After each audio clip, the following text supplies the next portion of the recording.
una vez a la semana como terapia adicional a la metformina en participantes que tenían diabetes mellitus tipo 2. Se denominó SURPASS-2. Para iniciar, se habla de las incretinas desde 1930.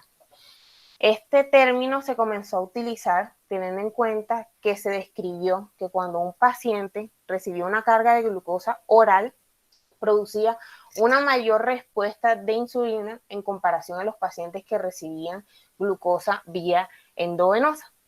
Entonces, es a partir de ahí que se describen dos incretinas, una es la GLP-1, que es la que más se ha estudiado, y las GIP. Entonces tenemos que las GLP-1 se secretan en las células L del intestino delgado y tenemos que las GIP se secretan en las células K del intestino delgado. Sin embargo, hay que tener en cuenta entonces que su acción se verá reflejada cuando éstas puedan actuar sobre cada uno de sus receptores específicos. Pero hay que tener en cuenta pues una enzima que se llama DPP4, que cuando ella actúa va a tener una acción proteolítica y va a conllevar a que cada una de estas incretinas se inactive y finalmente se excrete a nivel de riñón. Entonces, voy a hacer una introducción importante sobre a qué correspondería y los beneficios que tendría esta molécula, teniendo en cuenta que es una molécula novedosa a nivel del mercado. Entonces, como bien he dicho previamente, los GLP-1 se ha descrito muy bien y cuál es su efecto sobre cada uno de sus órganos y finalmente cuál es el efecto beneficioso a nivel cardiovascular. Lo primero que hay que saber es que la GLP-1 pues, va a actuar a nivel del páncreas, lo que va a conllevar a mayor aumento de insulina y disminución de glucagón como secundaria a una respuesta por hiperglicemia. Además de eso, tendrá un efecto a nivel gastrointestinal porque disminuirá el vaciamiento gástrico y además se ha visto que actúa a nivel de las vías nerviosas del sistema nervioso central, disminuyendo el apetito. De igual manera, se ha descrito el GIP ya desde hace varios años que también tendría un efecto similar en comparación a lo que se conoce de la GLP-1. Sin embargo, lo que sería diferente es que ya las GIP tendrían una acción adicional sobre el tejido adiposo, ya que aumentarían la lipólisis, y además se ha descrito que cuando hay acción a partir de la GIP era mucho el aumento de la insulina, entonces se consideraba que posiblemente si se utilizaba un medicamento a partir del GIP se podría tener finalmente efectos negativos.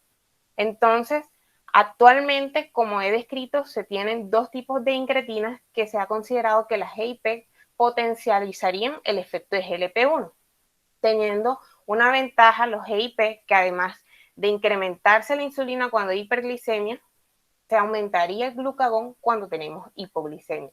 Entonces, va a ser esa dependencia de la secreción a nivel de las células beta del páncreas lo que va a determinar la liberación de insulina, lo que predispondría que estos pacientes que se administran estos medicamentos tengan menos hipoglicemia.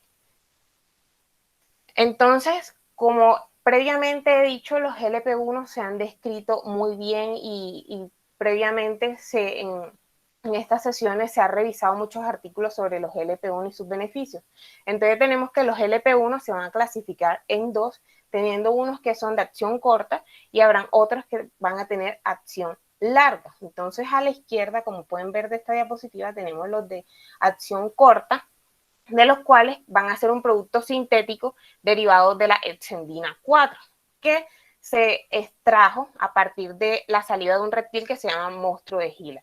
Y a su derecha, pues vamos a tener los LP1 de acción larga, los cuales han tenido unas modificaciones en cada una de sus moléculas, de los cuales destacamos principalmente el liraglutide y el semaglutide, de los cuales lo característico es que van a tener una cadena lateral de ácido graso unido, que es lo que va a permitir que estas moléculas tengan una vida media más prolongada. Entonces, en el caso del liraglutide y el semaglutide, que como vemos en el aminoácido 26, tenemos en ese aminoácido 26 que generalmente es la lisina unido un ácido graso de 16 carbonos para el liraglutide y de 18 carbonos para el semaglutide. Entonces, conocer este mecanismo por lo cual actúan estas moléculas nos permitirá entender cómo actúa y cómo fue el descubrimiento del tercipatío.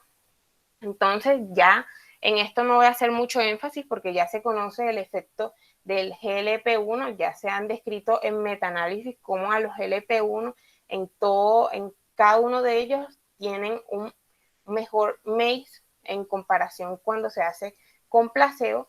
De igual manera, traigo el semaglutide, que es el GLP-1, que mayormente se ha descrito y que tendría un mejor impacto a nivel glicémico y a nivel del peso. Entonces vemos cómo en esta primera imagen el semaglutide, cuando se compara con el placebo, vemos que la hemoglobina glicada, no importa la dosis, si es 0.5 o de 1 miligramo, pues le va muchísimo mejor que el placebo. En esta segunda imagen, en comparación con el peso, tanto la dosis de 0.5 miligramos como 1 miligramo, vemos que hay mayor pérdida de peso con el semaglutide, pero ya aquí en comparación con otras drogas utilizadas para la diabetes mellitus, y finalmente vemos cómo se compara en el control del peso el semaglutide con el placebo, viendo que le va muchísimo mejor a los pacientes que reciben semaglutide 0.5 miligramos y 1 miligramo versus el placebo. Entonces, teniendo en cuenta estas bases y lo que ya se conoce del GLP-1, pues aparece esta nueva molécula que se llama tirzepatide, y lo característico es que va a ser un péptido sintético de 39 aminoácidos con actividad agonista de los receptores GIP y los GLP-1. Entonces, ya una vez descrito, pues, cómo va a ser la característica de cada uno de esos GLP-1 de acción larga, entonces es esta molécula que se va a estar unida en su cadena lateral a un ácido graso que va a estar constituido por 20 carbonos, y el aminoácido al cual se va a unir es la lisina, que se encuentra ubicado en la posición 20. Entonces, es a partir de esta estructura que se considera que la vida media va a ser aproximadamente de 5 días, dado que va a tener una mayor afinidad a la albúmina. Entonces, continuando, hay que tener en cuenta que la característica del tirzepatide es que su estructura se va a basar en que es un coagonista quimérico, es decir, que va a presentar modificaciones para que los dos receptores reconozcan la misma molécula, a diferencia de constituir una molécula que sea por fusión, lo característico es que va a ser resultado de dos péptidos. Entonces, como vemos en esta gráfica, vemos que tanto el GIP como el GLP-1 van a ejercer efectos uniéndose a sus receptores específicos, en la que las vías moleculares van a ser diferentes. Sin embargo, es a partir de la acción del tirzepatide que se van a afianzar esas dos acciones de estos dos receptores. Pero como vemos en la flecha, vemos una flecha más gruesa en el receptor de GIP. Es decir, que si bien tiene una acción dual sobre estos dos receptores, va a ser mayor sobre los receptores GIP.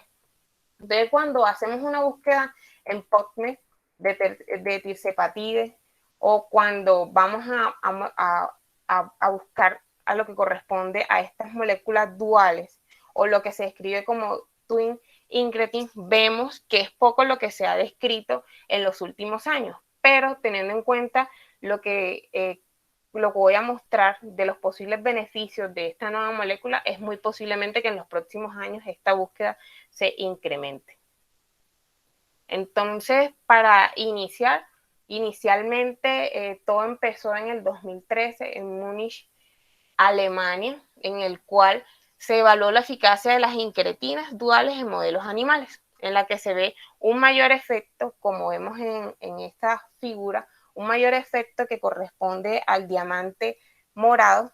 Entonces vemos que es mayor el efecto a nivel del peso, menor ingesta de los alimentos, menor masa grasa y menor delta en mayor disminución, en los niveles de glucosa en los pacientes que tenían esta molécula dual con acción en GLP-1, en GIP, en comparación a las que tenían solamente acción sobre GIP o aquellas que tenían solamente acción sobre la GLP-1.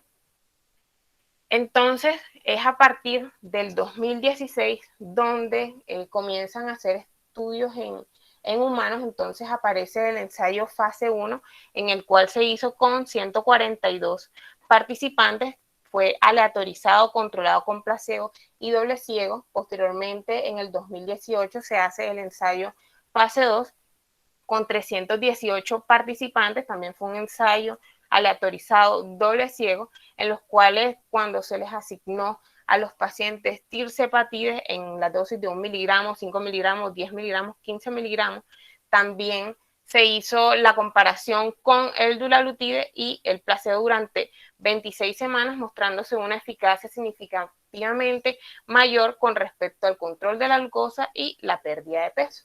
Entonces, es en el 2020, en el 2021, perdón, que se da la presentación del SURPASS-2, donde se hace un estudio cabeza a cabeza del tirzepatide con el semaglutide en un estudio con una duración de 40 semanas. Sin embargo, hay que tener en cuenta que así como el SURPASS-2, también esta nueva molécula se ha comparado con otros activos o con placebo, como es el caso del SURPASS-1 en el 2020, en el SURPASS-3, que se compara con la insulina de Gludec, el SURPASS-4 con la insulina glargina en pacientes que tenían mayor riesgo cardiovascular, y el SURPASS-5, a los cuales se evaluaba la acción, pues su eficacia a la adición a la insulina glargina. Y hay que tener en cuenta que lo próximo que tendremos para el 2025 va a ser el SURPASS-CVOT, que va a ser la comparación con el dulaglutide, pero ya en pacientes que tengan enfermedad cerebrovascular, que es lo próximo que tendremos. Entonces, el artículo a presentar, entonces, como ya he descrito previamente, va a ser el tirzepatide versus el semaglutide una vez a la semana en pacientes con diabetes mellitus tipo 2. Allí coloqué donde lo encontramos, el Clinical Trial. Fue publicado el 25 de junio del 2021 y actualizado el 15 de julio del 2021, publicado en la New England Journal Medicine, donde el principal autor e investigador va a ser Juan Frías, donde es muy importante para tomar, que tiene relevancia, es que él es nacido en Chile y es un investigador que ha ocupado importantes cargos en la empresa Eli Lilly, que es la patrocinadora principal de este estudio. Entonces, es Juan Frías quien ya lleva más o menos 20 años involucrándose en varios estudios relacionados con la diabetes y que sería el principal autor de este artículo. La pregunta de investigación es: ¿cuál es la eficacia y seguridad del tirzepatide frente al semaglutide una vez a la semana como terapia complementaria a la metformina en pacientes con diabetes mellitus tipo 2? Donde la población que se va a tener en cuenta va a ser aquellos pacientes que tengan diabetes mellitus tipo 2, que vengan recibiendo al menos 1500 de metformina y que tengan una hemoglobina glicada mayor de 7%. La intervención pues va a ser el tirzepatide en 3 dosis, 5 miligramos, 10 miligramos, 15 miligramos, y la comparación va a ser el semaglutide 1 miligramo, donde el desenlace a evaluar va a ser el cambio en los niveles de hemoglobina glicada desde el inicio hasta las 40 semanas, que es cuando se termina el estudio. Las hipótesis de investigación, entonces, para el desenlace principal, la hipótesis nula es que el tirzepatide en la dosis de 10 miligramos y 15 miligramos semanal no es no inferior al semaglutide 1 miligramo cada semana para el control glucémico a las 40 semanas. Y la hipótesis alterna es que el tirzepatide en las dosis de 10 miligramos y 15 miligramos semanal es no inferior al semaglutide 1 miligramo cada semana para el control glucémico a las 40 semanas. Entonces, el objetivo primario va a ser demostrar que el tirzepatide de 10 miligramos y 15 miligramos cada semana no es inferior al semaglutide 1 miligramo cada semana para el control glucémico a las 40 semanas. Para evaluar este objetivo primario, entonces se tuvo en cuenta el cambio del valor inicial en la hemoglobina glicada. Y los objetivos secundarios, pues vamos a tener que ya son varios. El primero va a ser demostrar ya que el tirzepatide, pero es en la dosis de 5 miligramos, es no inferior al semaglutide 1 miligramo semanal para el control glucémico a las 40 semanas, donde también se tendrá en cuenta el cambio desde el valor inicial en la hemoglobina glicada. Los otros desenlaces secundarios, pues ya va a estar relacionado con la superioridad, en la que se pretende demostrar que el tirzepatide en la dosis de 5 miligramos, 10 miligramos y 15 miligramos es superior al semaglutide de 1 miligramo semanal a las 40 semanas, teniendo en cuenta el cambio de peso corporal desde el inicio, el cambio de la hemoglobina glicada desde el inicio, y que los pacientes puedan llegar a una hemoglobina objetivo de menor de 7%. También se pretende comparar el tirzepatide de 5 miligramos, 10 miligramos y 15 miligramos semanal con el semaglutide 1 miligramo semanal a las 40 semanas, teniendo en cuenta qué pacientes llegaban a hemoglobina glicada menor de 6.5, cuáles llegaban a menor de 5.7 y cuáles eran los cambios en la glucosa sérica en ayunas desde el inicio, cómo eran los cambios cuando ellos se tomaban la glucometría desde el inicio, cómo era la pérdida de peso, si era mayor del 5%, 10%, 15%, y cuáles eran los resultados informados por el paciente por medio de cuestionarios. También se evaluó seguridad comparando el tirzepatide de 5 miligramos, 10 miligramos y la dosis de 15 miligramos semanal con semaglutide 1 miligramo semanal, teniendo en cuenta los eventos adversos emergentes del tratamiento, la interrupción temprana por eventos adversos, los efectos adversos relacionados con el páncreas, teniendo en cuenta su correlación de los GLP-1 que generan mayor riesgo de cáncer medular de tiroides. También se evaluó la calcitonina sérica en el momento de ingresar al estudio y luego al finalizar se evaluó las reacciones alérgicas e hipersensibilidad, se evaluó la incidencia de anticuerpos contra el tirzepatide, los cambios en la presión arterial sistólica, la presión arterial diastólica y la frecuencia cardíaca, la incidencia de hipoglicemia y que si el paciente requirió terapia de rescate por hiperglucemia. También se comparó el tirzepatide en 5 miligramos, 10 miligramos y 15 miligramos semanal con semaglutide 1 miligramo semanal a las 40 semanas, teniendo en cuenta resultados informados por el paciente mediante cuestionarios. Se evaluó los niveles de glucagón, péptido C e insulina en ayunas tanto al inicio como al final del estudio, cuáles eran los cambios al colesterol total, HDL, VLDL, triglicéridos, cuáles eran los cambios del índice de masa corporal y cuáles eran los cambios en la circunferencia de la cintura. Entonces, el diseño del estudio, pues es un estudio en el cual se incluyeron 1.879 participantes, era aleatorizado, asignación paralela, de lo cual cuando uno revisa en el protocolo del estudio, pues no dice cómo determinan cómo va distribuido cada paciente en cada grupo. Pero lo que sí se describe muy bien es que cada grupo tiene una distribución homogénea con respecto a los demás grupos y va a tener una etiqueta abierta, es decir, que aquí los tratamientos no se les hizo el enmascaramiento, se sabía en qué grupo estaba cada paciente, si estaba en el grupo del tirzepatide o si está en el grupo del semaglutide. Lo único que se enmascaró fue la dosis del tirzepatide, es decir, que los tres grupos que estaban en el grupo de tirzepatide no sabían qué dosis estaban recibiendo de este medicamento. Es un estudio multicéntrico de los cuales se realizó en 128 sitios. Entre cómo vemos la distribución de los países, vemos que hay una gran proporción de pacientes que son de Argentina, de Estados Unidos y de México. Es decir, que la proporción latinoamericana se vio muy influenciada en la población de estudio escogida. Continuando con el diseño del estudio, entonces, los pacientes fueron aleatorizados para quedar en cualquiera de estos cuatro grupos. Tirzepatide 5 miligramos, el tirzepatide 10 miligramos, el tirzepatide 15 miligramos y el semaglutide 1 miligramo. Teniendo en cuenta que para llegar a cada una de las dosis con respecto al tirzepatide, pues hubo un incremento de la dosis de 2.5 miligramos cada 4 semanas hasta que llegaran a su dosis objetivo. Respecto al semaglutide, se hizo el ajuste de la dosis de 0.25 miligramos y se fue duplicando cada 4 semanas hasta llegar a la dosis objetivo, que fue 1 miligramo.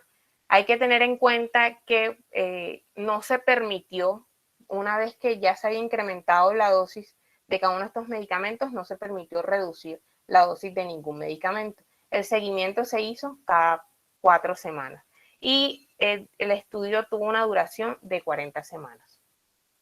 La fecha de inicio entonces fue el 30 de julio del 2019 y finalizó el 28 de enero del 2021. ¿Cuáles fueron los pacientes que tuvieron en cuenta para el estudio? Los criterios de inclusión fue que el paciente fuese mayor de edad, que tuviese diabetes mellitus tipo 2, donde la hemoglobina glicada debía estar entre 7 y 10.5%.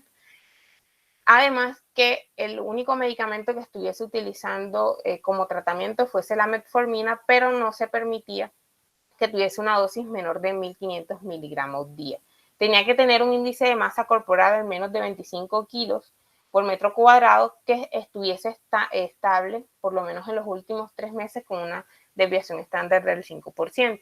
Los criterios de exclusión es que el paciente pues tuviese una diabetes mellitus tipo 1. Es muy importante que aquí se sacaron los pacientes que tuviesen una tasa de filtración glomerular menor de 45, teniendo en cuenta que esto nos limitaría en los pacientes que tenemos con enfermedad renal crónica para valorar evidentemente cuál es el efecto de este nuevo medicamento. También se excluyó a los pacientes que tuviesen antecedentes de pancreatitis aguda y, muy importante, como se ha visto en previos estudios donde el GLP-1 se ha correlacionado con desenlaces como retinopatía diabética, entonces se quiso valorar este evento adverso, motivo por el cual como criterio de exclusión se descartó a los pacientes que tuviesen antecedentes de retinopatía diabética. De igual manera, se excluyó a los pacientes que tuviesen en los últimos 2 meses un antecedente de un síndrome coronario agudo, que tuviesen un antecedente de un stroke o una hospitalización por falla cardíaca. Es muy importante que, de igual manera, como previamente dije, que los LP1 sean correlacionados con tumores, generalmente el tumor medular de tiroides, entonces se descartó que el paciente tuviese antecedente personal o familiar del carcinoma medular de tiroides o que tuviese antecedente de MEN2. El análisis estadístico se hizo a partir del desenlace primario, de los cuales se consideró que para proporcionar un 90% de poder estadístico y demostrar la no inferioridad entre el tirzepatide y el semaglutide, se necesitaba un margen de 0.3%. De igual manera, se requirió un valor alfa bilateral de 0.025, de los cuales se consideraba que los pacientes que se necesitaba incluir en este estudio entonces eran aproximadamente 1.872 participantes, donde la tasa de abandono que se consideraba que podría pasar era 28%. Entonces, como hemos descrito previamente, hay unos desenlaces primarios y unos desenlaces secundarios, donde vemos que el desenlace primario es la hemoglobina glicada y su cambio a partir del inicio, y la semana 40 vemos que el desenlace de eficacia es un desenlace subrogado, donde el propósito de este desenlace principal va a ser de no inferioridad. Sin embargo, hay que tener en cuenta que se valoró la superioridad en los desenlaces secundarios con todas las dosis de tirzepatide en comparación al semaglutide. Para la valoración de la seguridad, pues se tuvo en cuenta que el paciente haya recibido al menos una dosis del medicamento y se hizo el seguimiento desde que se aplicó esa primera dosis hasta la semana 40, a menos que el paciente haya fallecido o se haya tenido una pérdida del seguimiento. Y los eventos adversos para valorar la seguridad se usaron, se tuvieron en cuenta el Medical Dictionary for Regulatory Activities, MED-DRA, del cual se tuvieron en cuenta de dónde venía el paciente, en qué momento del estudio estaba, se tuvo en cuenta inclusive qué hemoglobina glicada tenía nuestro paciente y así poder determinar el evento adverso y su correlación. El seguimiento de los pacientes, como vemos, fue muy homogénea en todos los grupos de tirzepatide y el semaglutide. Como vemos, los participantes elegibles eran 2.526, pero al final, teniendo en cuenta los criterios de inclusión y de exclusión, se aleatorizaron 1.879. Entonces, como vemos en el seguimiento que se hizo, pues fue muy bueno. Digamos que no hubo tantas pérdidas como las que se esperaba en el protocolo. Vemos que con el tirzepatide 5 miligramos hubo 91.5% de los pacientes que completaron pues todas las dosis del medicamento, en comparación a 96% que incluía a todos los pacientes, tanto adherentes como no adherentes al tratamiento. En tirzepatide 10 miligramos, el primer grupo 87.6% y el segundo grupo se hizo seguimiento de 94.2%. En el tirzepatide 15 miligramos, el primer grupo 86.8% y el segundo grupo 94.9%. Y en el semaglutide también vemos que fue muy bueno, comparable a los otros medicamentos, que fue 91.3% para el primer grupo y 94.5% para el segundo grupo. Hay que tener en cuenta que el análisis se hizo por intención a tratar modificado, teniendo en cuenta que, como vemos, en un paciente que recibió tirzepatide 5 miligramos, al final no recibió ese medicamento, motivo por el cual no pudo ser analizado, y por eso es que se denominó análisis por intención a tratar modificado. En las características demográficas, pues vemos que es muy homogéneo en comparación los grupos de tirzepatide con el semaglutide. La edad promedio era aproximadamente 56 años, donde un poco más de la mitad de los pacientes eran del sexo femenino, y lo que puedo destacar, que lo que sí me parece diferente,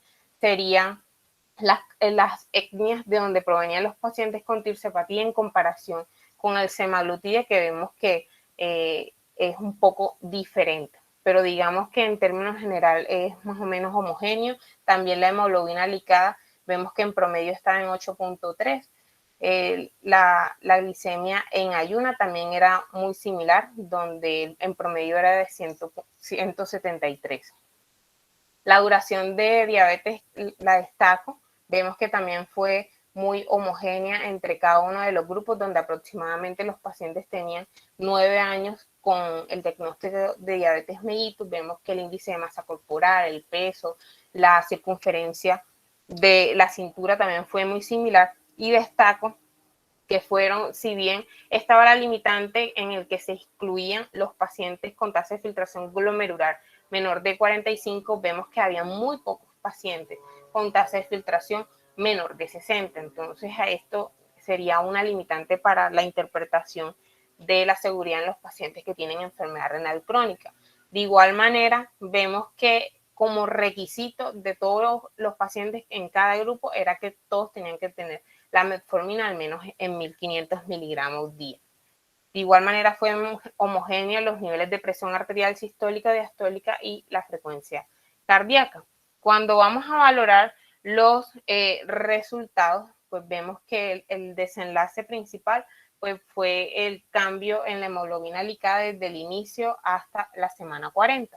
Entonces vemos cómo en este diagrama de barras pues se ve la diferencia de la hemoglobina glicada desde el inicio hasta las 40 semanas en cada una de las dosis de tirzepatide y el semaglutide 1 miligramo, de las cuales destaco que en el grupo de tirzepatide 5 miligramos hubo un promedio de disminución de menos 0.15, más a lo que reduciría el semaglutide. Vemos que con un intervalo de confianza de menor de 0.28 a 0.03, que fue estadísticamente significativo y preciso.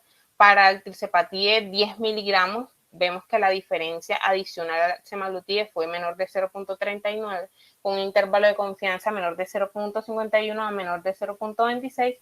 Y para el tirzepatide 15 miligramos, la diferencia fue aún mayor, de 0.45, donde el intervalo de confianza fue de 0.57 a 0.32, que fueron estadísticamente significativos, para lo cual se pudo determinar que para el desenlace principal se pudo declarar que es no inferior el tirzepatide en comparación del semaglutide.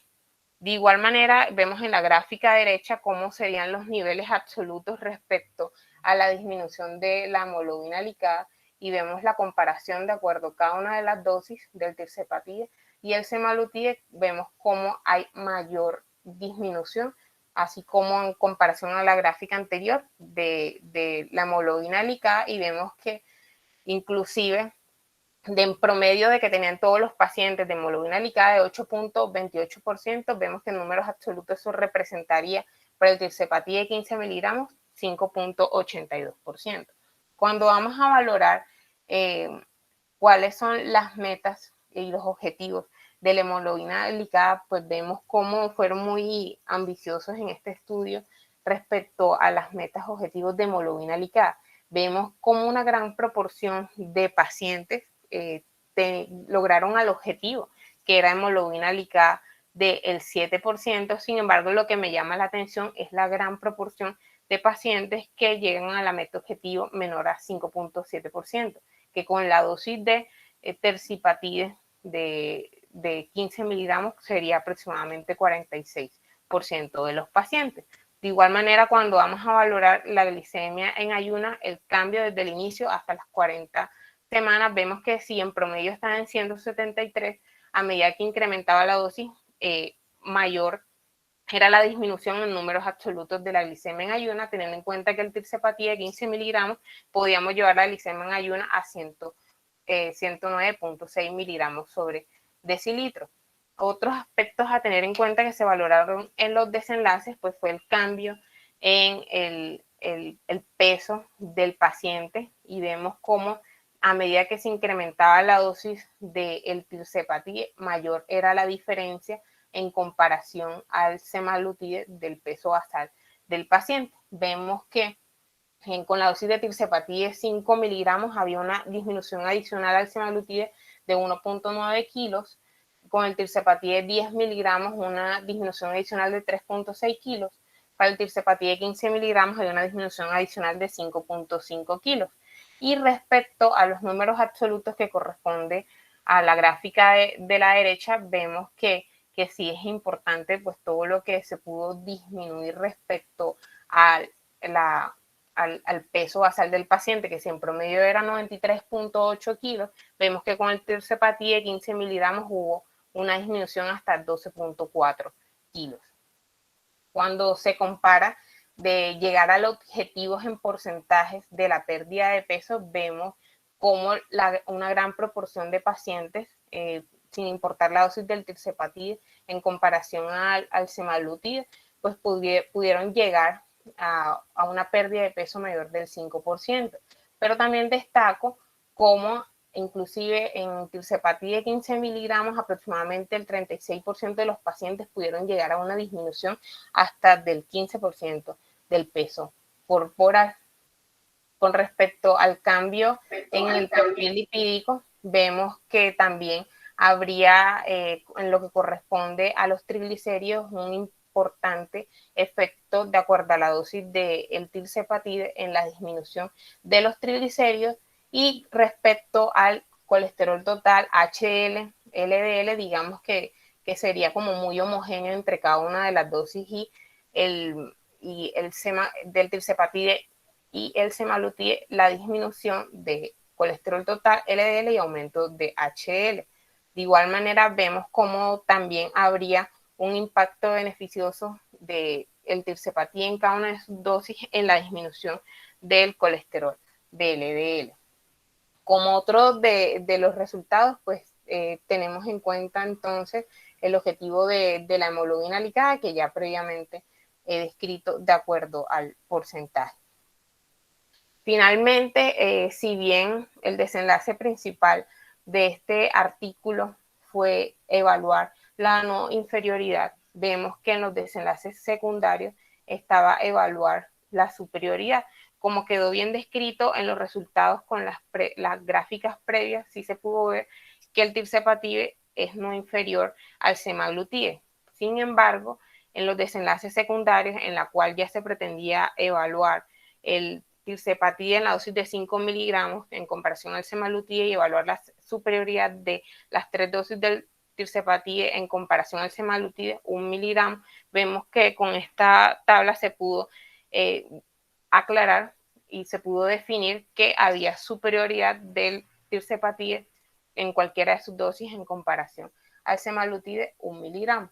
Respecto a los eventos adversos, a destacar que fue muy homogéneo entre los grupos. Ya previamente se conocía que el semaglutide tenía efectos secundarios, sobre todo a nivel gastrointestinal, y vemos en comparación de los eventos adversos del semaglutide y el tirzepatide cómo es similar la presentación de eventos adversos.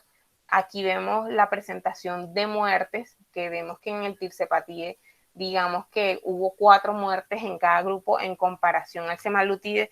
Sin embargo, cuando uno revisa el artículo, pues ellos describen que hubo un sesgo de confusión teniendo en cuenta que estábamos en la época de pandemia, entonces quedaba como confusión saber si la muerte se había generado directamente por estos medicamentos o estaban relacionados con la infección por COVID-19. Como vemos aquí, entonces en esta gráfica de eventos adversos severos, vemos la relación de cada una de las dosis de los medicamentos y la neumonía por COVID-19 y su infección. De igual manera, teniendo en cuenta que los eventos adversos conocidos de GLP-1, vemos que no es muy diferente en comparación de la presentación de estos eventos adversos en comparación al semaglutide. Sin embargo, a medida que incrementaba la dosis del tirzepatide, pues era la mayor probabilidad de que se presentara estos eventos adversos, que generalmente se relaciona con pancreatitis aguda, colelitiasis y retinopatía diabética. En el seguimiento, pues se pudieron dar cuenta que la principal causa en el cual el paciente se salió del grupo fue la presentación de eventos adversos, que fueron 28 en tirzepatide de 5 miligramos, 40 en tirzepatide de 10 miligramos, 40 en 15 miligramos y apenas 19 en los pacientes que tenían semaglutide 1 miligramo. Es decir, que la presentación de los eventos adversos es un factor muy importante para evaluar y que impactaría en la adherencia de los pacientes cuando están consumiendo estos medicamentos. Entonces, la conclusión del estudio es que los pacientes que tenían diabetes mellitus tipo 2 no controlados con la metformina en monoterapia, si utilizaban tirzepatide una vez a la semana como agonista de receptor dual de GIP y GLP-1, demostró que había mejoría clínica y significativa en el control glucémico, reducción significativa del peso corporal, que había normoglucemia, obteniendo una hemoglobina glicada objetivo menor del 5.7% en hasta el 51% de los participantes y bajo riesgo de hipoglicemia. Respecto a la lectura crítica, ¿son válidos los resultados del estudio? ¿Se ha realizado de manera aleatoria la asignación de los tratamientos a los pacientes? Sí. ¿Cómo fue la generación de la secuencia de números aleatorios? Pues esto no fue especificado en el protocolo del estudio. La secuencia de números aleatorios estuvo oculta a los investigadores hasta el momento del ingreso del paciente al estudio, no, porque no fue enmascarado. Se han tenido en cuenta adecuadamente todos los pacientes incluidos en el experimento y se les ha considerado en la conclusión del mismo, sí, como nos pudimos dar cuenta. Se ha realizado seguimiento completo, sí. Se han analizado los pacientes en los grupos a los cuales fueron asignados en forma aleatoria. Como describí previamente, el análisis se hizo por intención a tratar modificado. Se ha mantenido un diseño enmascarado respecto al tratamiento aplicado en cuanto a los pacientes, los clínicos y el personal del estudio. No, lo único que se enmascaró fueron las dosis de tirzepatide. Eran similares los grupos al inicio del experimento. Vemos cómo las características demográficas eran similares. Eran tratados de la misma forma, sí, todos habían recibido metformina, al menos 1500 miligramos. Puede aplicarse los resultados a la asistencia de mis pacientes, sí. Vemos cómo las características de los pacientes que se tuvieron en cuenta son similares a los que encontramos en nuestra práctica clínica, y considero que es un medicamento que se podría aplicar después de que se puedan evaluar los costos de este. Se han considerado todos los posibles resultados clínicamente importantes, sí, vemos cómo se tienen en cuenta todos, compensan los probables beneficios del tratamiento, los posibles efectos adversos y costos del mismo. Vemos que el desenlace principal fue un desenlace primario subrogado y que solamente fue a 40 semanas. Es decir, que para tomar la decisión mayor oportuna en estos pacientes, pues va a ser hacer estudios adicionales que son los que se vendrán próximamente.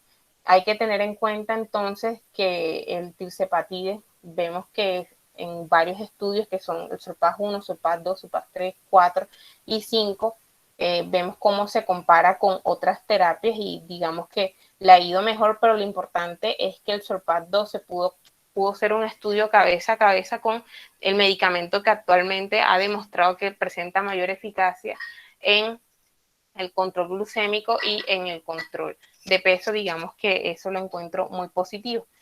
Hay los aspectos que traigo a destacar y para discutir. Uno es el propósito del estudio, pues vemos que es un estudio de no inferioridad. El desenlace primario, demostrar que el tirzepatide es no inferior al semaglutide. Entonces, digamos que podemos concluir a partir de ese desenlace primario que es no inferior. Las características del desenlace, vemos que es un desenlace subrogado, ya se conoce pues cuáles van a ser los efectos a largo plazo de un mejor control glucémico y que posiblemente, si bien es un desenlace subrogado, pues este podría ser beneficioso para las manifestaciones cardiovasculares. Otra ventaja que le encuentro a este estudio es que fue un comparador activo, que fue con el semaglutide. El tamaño de la muestra me pareció que fue bastante grande para poder hacer la interpretación de los resultados. Me llama la atención que fue no enmascarado, sin embargo, teniendo en cuenta que fue un desenlace objetivo, digamos que el hecho de enmascarar cada uno de los medicamentos podría no influenciar en los resultados, y la duración, que fue 40 semanas, pues yo quisiera que tuviese una duración mayor para evaluar la eficacia y finalmente la seguridad de este medicamento.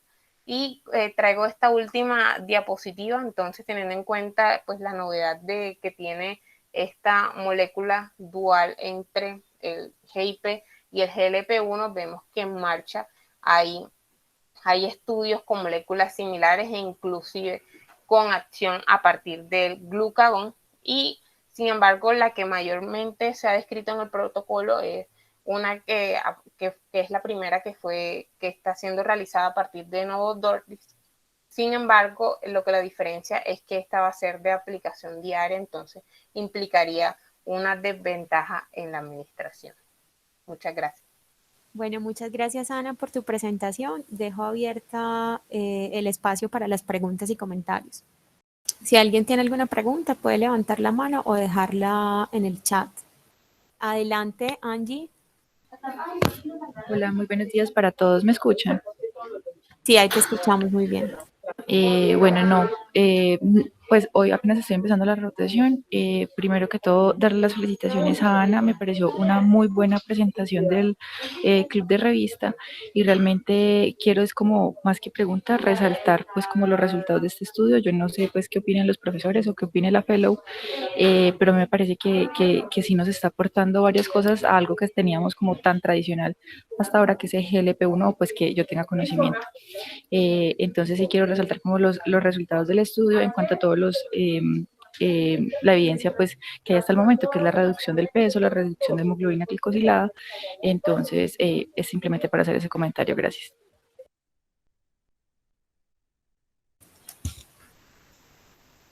Ana, buenos días. Te habla Carlos Alfonso Willis. Muchas gracias por la presentación, muy buena. Y yo hago una pregunta. ¿Los autores proponen alguna de las tres dosis en particular, dados los hallazgos y teniendo en cuenta la probabilidad de efectos secundarios desde el punto de vista gastrointestinal que lleven a la suspensión del medicamento, o de acuerdo a esto que acabaste de ver o la discusión, cuál sería como el planteamiento, así como con algunos de los agonistas de GLP-1 que le dicen a usted arranque con una dosis más baja y vaya titulando, qué se plantea o qué se ha esperado para esta molécula?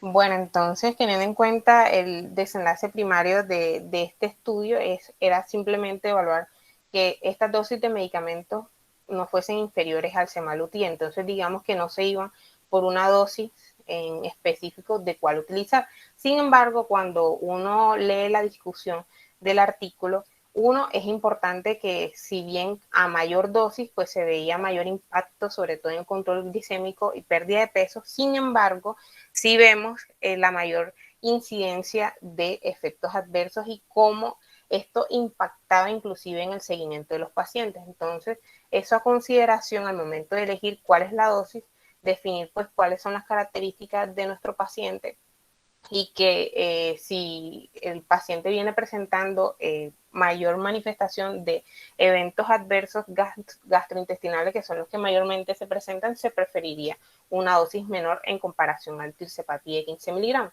Pero en conclusión, no se dice cuál medicamento, cuál dosis utilizar, sino que se da la interpretación de acuerdo a la eficacia y la seguridad que presentan cada una de estas dosis. Muchas gracias, Ana. ¿Alguien más tiene alguna pregunta o comentario?